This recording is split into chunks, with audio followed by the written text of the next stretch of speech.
Welcome back to Steve's Project Car Garage. My name is Steve.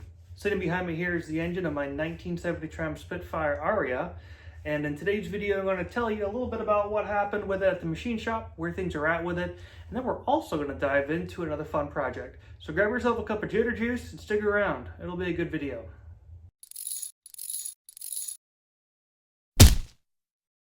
Alright, so let's start out with the block. With the block, prior to sending it on over to them, I knocked out all the freeze plugs, and they went ahead and first honed out the pistons. I was originally not going to have them bore it, but we had them hone it. So they gave it a good hone and they cleaned up the deck of it nicely.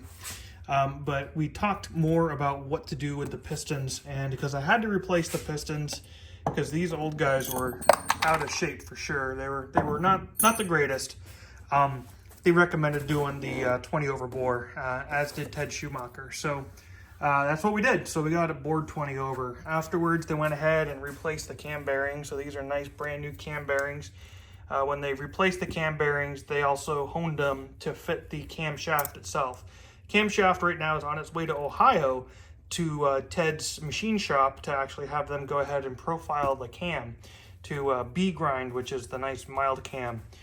Which is pretty much a good universal grind for it and should get rid of all those emissions grind that was on there before. So I think his website said between like 10 and 15% extra horsepower out of doing that.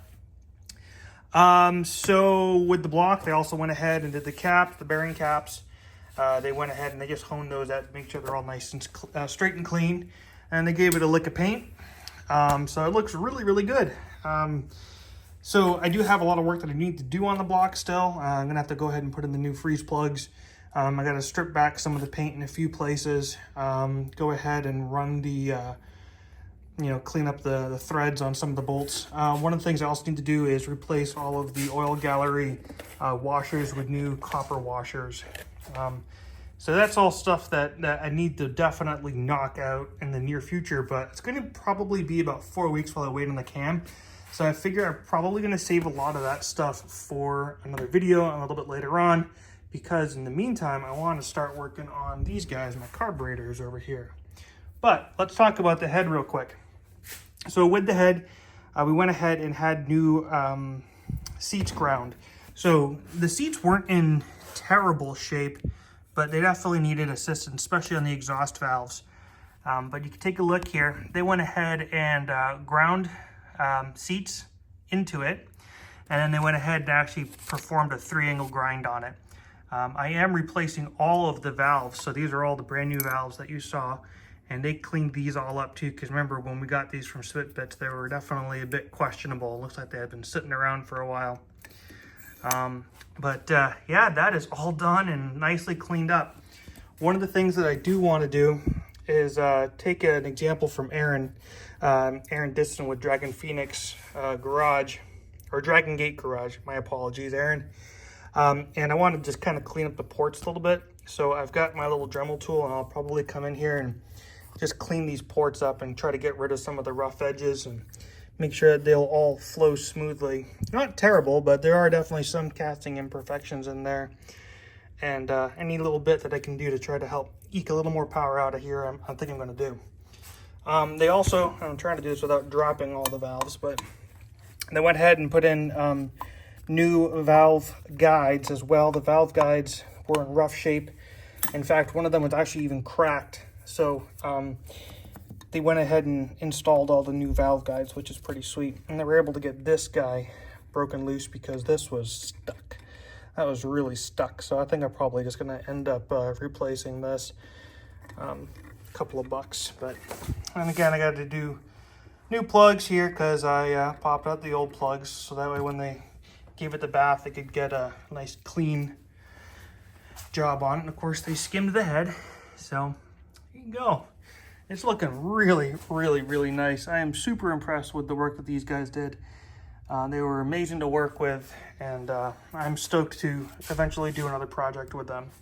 So that's enough of this stuff. For the time being, it's going to go ahead and get wrapped up and stored, just so that way moisture doesn't really get to it, because it's probably going to be a few weeks before I start building it.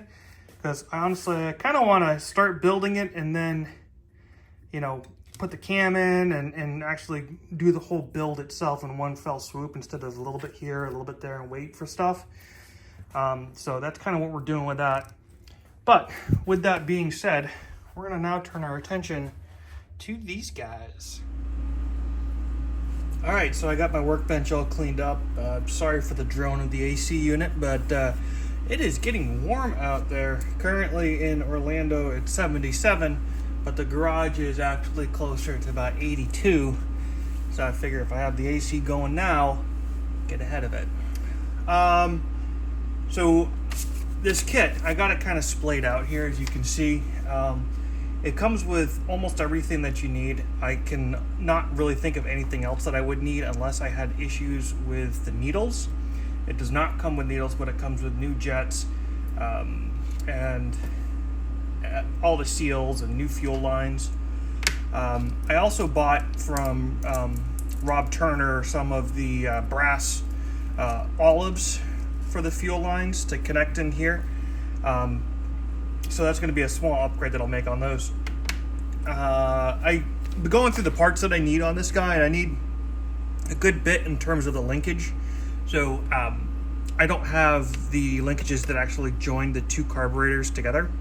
I got to talk to a few folks and see if I can get some of those. I think I have a lead on a set already. But I'll need some springs, and I think that's going to be it. I haven't looked anything into this guy yet. This is, I believe, the PCV. I'm not even sure if it does anything on this, really. It's all plugged off, so I don't know. I'll have to explore that. But yeah, so what we're going to do is I'm going to start by doing just one carburetor at a time. So I'll remove the carburetor, we'll disassemble it, go through it, clean it. I have a can of carburetor cleaner with a basket in it, so that way you can kind of let it soak and then pull it out. And then we're going to polish everything as best as we can, reassemble, and then we'll move on to the other carb. I'm doing one carb at a time, strictly so that way I can have a good reference should I need it. This kit from SU, or I think it's Berlin, made these. This has all the instructions on disassembly, and then well, as any manual says, reassembly is the opposite of disassembly. But we have those here.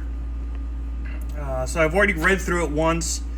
Seems pretty straightforward, but we're gonna go ahead and just knock it out. And I also have on my computer up here, I've got the diagram as well as my jitter juice. So fingers crossed we can get at least one of these done today, maybe both, I don't know. But yeah, let's get started. So I want to start by actually removing the carburetor itself from the intake manifold. So that looks like it's just going to be a 9/16 screw here, or nut rather. And there should be one on the bottom as well.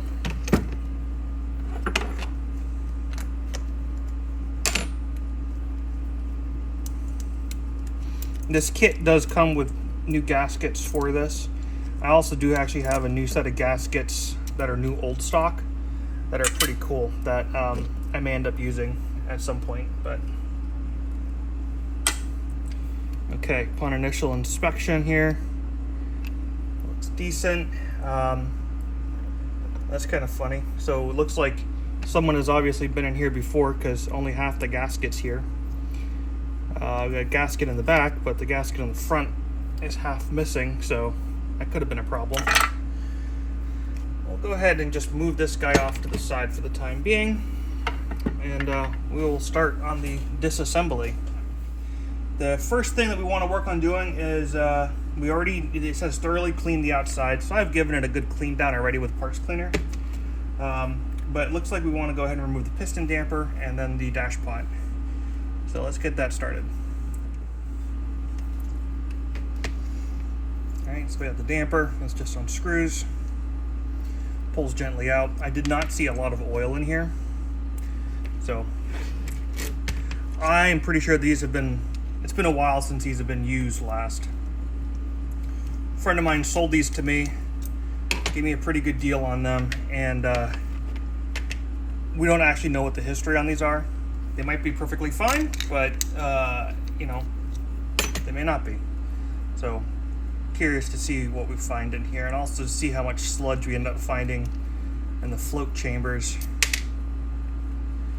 All right, so when removing this, we should be able to pull it straight up.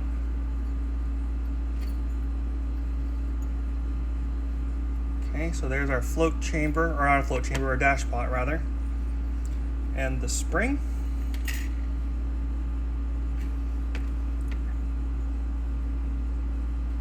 And then this is going to be the metering needle right there. Not too bad.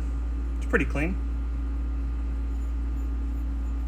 Now this indicates side keyway right here on the bottom, and that was facing towards the front. There's also a groove in here, and it looks like also like a pin to be able to try to help with locating it. Alright, so the next thing it talks about doing here is unscrewing the needle guide locking screw, and then withdraw the needle guide and spring. So I haven't got the spring out, but let's just see. Unscrewing this little flathead. I had to get a smaller flathead for this.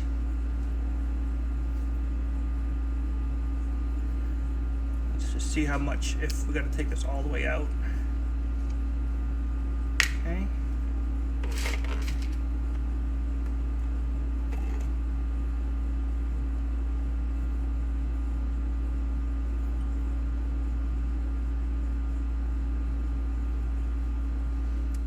That needle does not seem to want to budge at all, and I don't want to start striking it or anything like that without knowing what I need to do. So I'm gonna have to see if I can do some digging on that. I'm gonna take a look here real quick, see what the manual says, and come back. All right, so that needle does not want to move, and I haven't tried anything with force or anything on it, but I have gone ahead and put it into my part wash, and we're gonna let it just soak in the part wash and see if that loosens up whatever it is that's holding it in there, because it ideally should just pull right out nice and easily and should not provide any kind of resistance.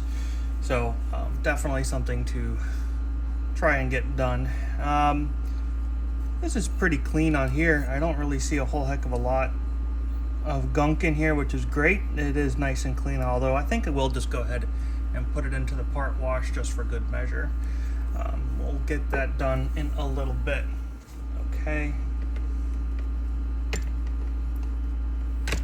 So there's a little tiny clip, it looks like, and spring.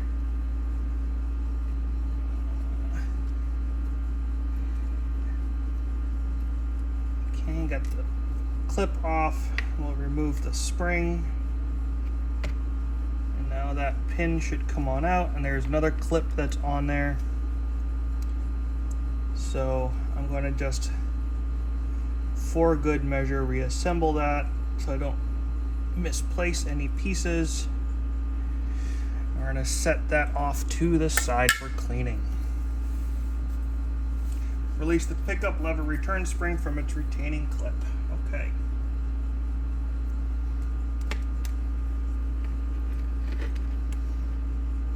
That looks like it's going to probably be this guy right here. So I'm going to release that. Support the plastic molded base of the jet and remove the screw retaining the jet pickup lever and link bracket. Okay, yeah, see there's this bracket attached to the jet.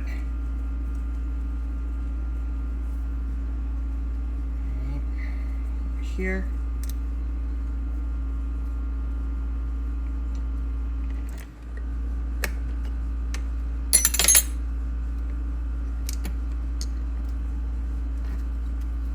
All right, so now this guy's finally coming out. Ooh, okay, so it's a little tiny washer that feels hard as a rock.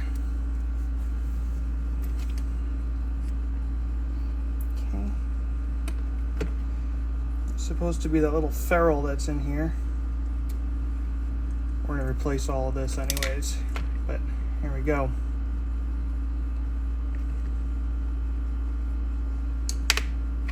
There's the spring. All right, so I'm supposed to be able to remove the jet locking nut and detach the jet locking nut and jet bearing,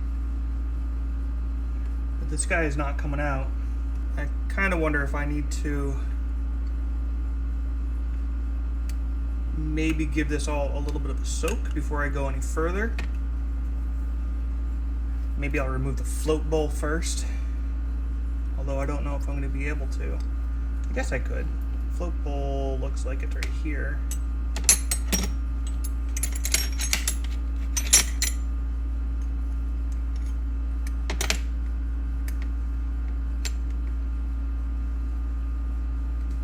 A few minutes later. Put the float bowl off to the side. Now I can maybe get a little bit better leverage.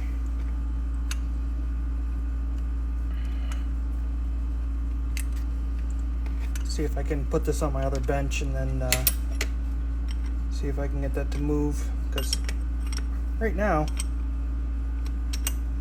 which one was it? It didn't want to move, so let's see what I can get.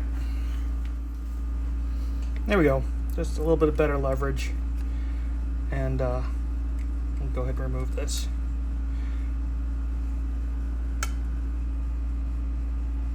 All right, here we go.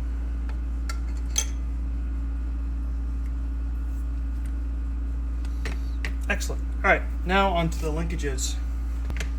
Okay, so this says to go ahead and remove the lever pivot bolt, which appears to be this guy here. Remove the lever pivot bolt and distance washer. So let's see. That spring is in here too, so we do know that this might spring on us, so we'll just be gentle. There we go. There's the spring. There's that. There's the actual linkage. Detach the cam lever assembly and return spring, noting the pivot bolt tubes, skid washer, and location of the cam and pickup lever springs. You guys got all that, right? All right, I just unscrewed it. That worked. Just try to slowly work these off without damaging the aluminum castings or anything. Just don't want to see them to separate, so we're going to remove the screws. This is going to free up the throttle disc. I'll see if we can maybe make that work. Remove the throttle disc.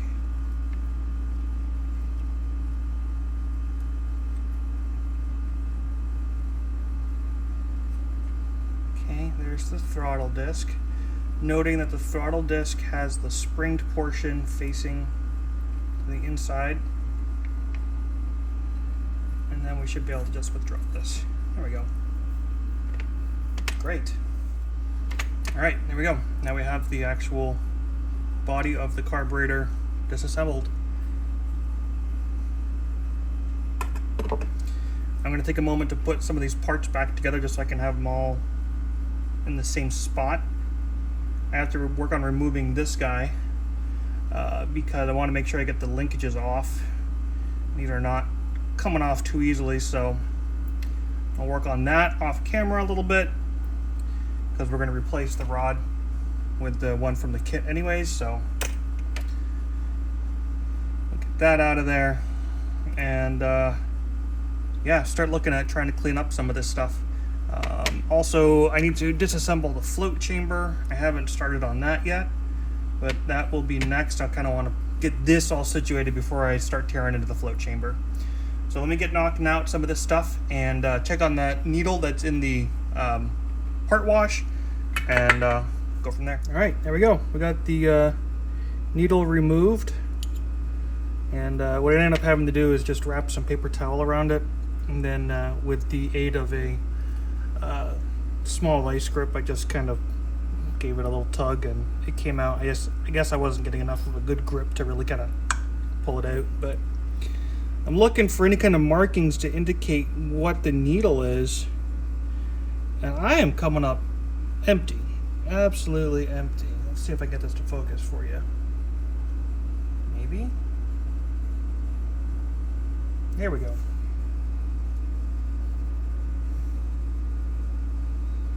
Oh, I see a letter A.